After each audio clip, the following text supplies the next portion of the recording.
반갑습니다. 오늘은 코로나19 이길 수 있다 이 주제로 진심으로 여러분들의 건강에 도움이 되고자 노력하는 건강몸짱아재 인사드립니다. 반갑습니다.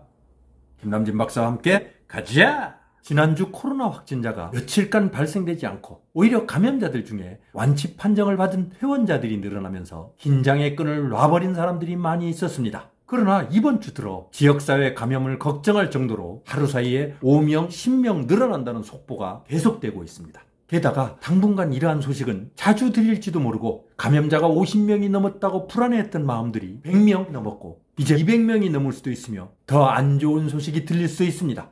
여기에다 2월 20일 현재를 기준으로 중국은 확진자가 7만 5천 명에 육박하고 사망자도 공식적으로 2,000명이 넘었으며 일본도 사망자와 함께 확진자가 700명이 넘는 것으로 나타났습니다. 이외에도 전 세계적으로 코로나 바이러스 감염자들이 28개국 1,000명이 넘고 있습니다. 그럼에도 불구하고 감염자들이 퇴원도 늘어날 것이고 세계가 인정한 대한민국이 보건 의료 관계자들이 노력과 헌신으로 진정 국면은 반드시 올 것입니다. 그러므로 과도한 불안으로 일상생활에 방해를 받을 필요는 없습니다. 하지만 안전을 놔버리는 것은 경계해야 합니다. 이때 우리는 멘탈 붕괴가 오기 전에 걱정을 하지 말고 고민을 해야 합니다. 이대로 앉아서 남의 일처럼 구경만 할 것인가?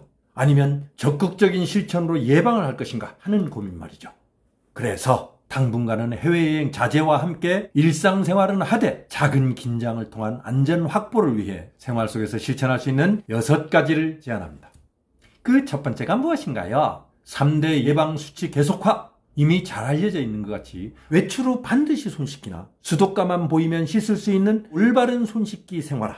혹시 모를 기침이나 재채기에 나나 타인이 감염 예방을 위한 마스크 착용, 기침이나 재채기가 나올 때 입과 코를 가릴 수 있는 기침 예절, 이와 같은 3대 예방수칙을 실천하는 것이 그것입니다. 이러한 말들이 계속해서 나오는 이유는 이 예방수칙이 공론화된 지 달이 다 돼가는데도 여전히 재채기나 기침을 할 때 입이나 코를 막지 않고 또한 마스크를 끼지 않는 사람들이 많기 때문입니다. 물론 감염이 안 되었으니 다행이지만 감염이 되었다면 전파자가 될 수도 있었습니다. 생각해보세요. 감염자가 있어서 재채기나 기침을 한다면 여기서 뿜어져 나오는 침방울이 기침은 6m, 재채기는 8m까지 날아가는 것으로 밝혀졌는데 어디에 묻었을지, 누구에게 묻었을지 그 묻어있는 곳을 만질 수 있는 가능성이 높아집니다. 따라서 감염 가능성도 높아집니다. 그래서 예방수칙 반복해서 강조하는 것입니다. 둘째는 무엇인가요? 면역력을 높여라. 면역력이란 여러분도 잘 알다시피 외부에서 우리 몸속으로 침입한 물질에 대항하여 무력화시키면서 자기 자신을 보호하는 힘을 말합니다. 이러한 면역력은 남녀노소 할 것 없이 건강한 일반인들에게는 면역체계가 잘 발달되어 있어 바이러스나 세균들을 잘 방어하는 것으로 알려져 있습니다. 특히 코로나19와 같은 감염증도 면역력으로 극복하는 것을 기본으로 생각할 정도입니다. 물론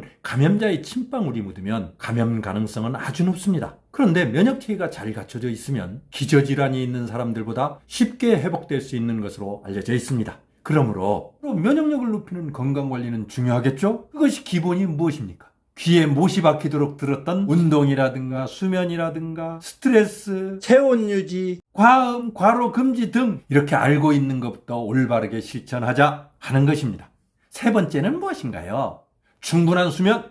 수면을 충분히 하는 것은 10시간이든 20시간이든 많이 자라는 것이 아니라 수면 부족 현상을 만들지 말라는 뜻입니다. 일반적으로 7시간에서 8시간 정도가 좋다라고 알려져 있습니다. 이러한 수면은 면역력 향상에도 도움이 되지만 에너지를 보충하고 피로도를 줄여 활기찬 생활을 유지하는 데도 도움이 큽니다. 지금과 같이 나라 전체가 감염증으로 인한 불안감과 불안정한 생활 패턴으로 인해서 라이프 스타일이 많이 무너진 상태입니다. 이럴 때 우리 인체는 자칫 무기력감이라든가 우울감에 빠질 수도 있습니다.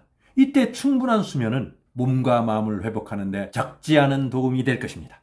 네 번째는 무엇인가요? 휴대폰 만지기와 닦기.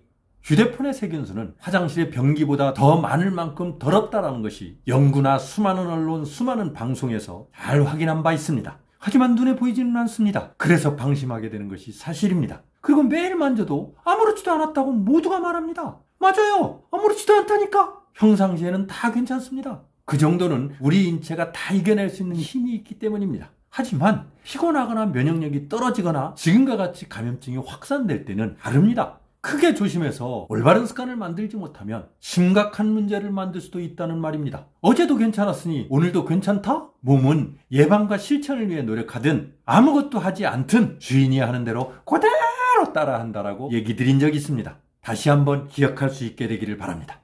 5번째는 무엇인가요? 술잔 돌리지 않기.